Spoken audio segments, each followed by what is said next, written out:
सम्पूर्णमा नमस्ते। कक्षा 12 को रिएक्जामको रिजल्ट अस्ति आइसकेको छ। धेरै साथीहरू पास हुनुभएको छ र कतिले चाहिँ ग्रेडहरू देखाएको छैन, कसरी हेर्ने के हेर्ने भन्नुभएको छ। तपाईँको त्यहाँ ग्रेड आउँदैन, तपाईँको एग्रिगेटमा तपाईँको मार्कसिटमा आउने हो ग्रेड हो, किनकि तपाईँले एउटा दुईवटा सब्जेक्ट लागेको हो नि त। त्यही भएर चाहिँ तपाईँको तपाईँले जुन सब्जेक्ट लागेको छ, जुन सब्जेक्ट लागेर तपाईँले इक्जाम दिनुभएको थियो, अहिले पास हुनुभयो।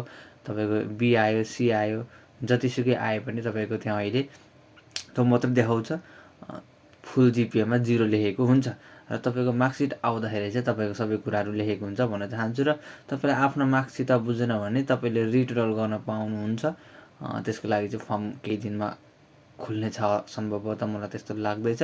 र यसको बारेमा पनि म तपाईँलाई नेक्स्ट भिडियोमा ल्याउनै छु, हामीलाई हेर्दै गर्नु होला भन्न चाहन्छु। र कक्षा 12 सम्बन्धी केही समस्याहरू, तपाईँलाई के मनमा लागिरहेको कुराहरू, केही प्रश्नहरू छन् भने पनि कमेन्ट गर्नु होला, म त्यसलाई ध्यानमा राखेर भिडियो बनाइदिनेछु भन्न चाहन्छु।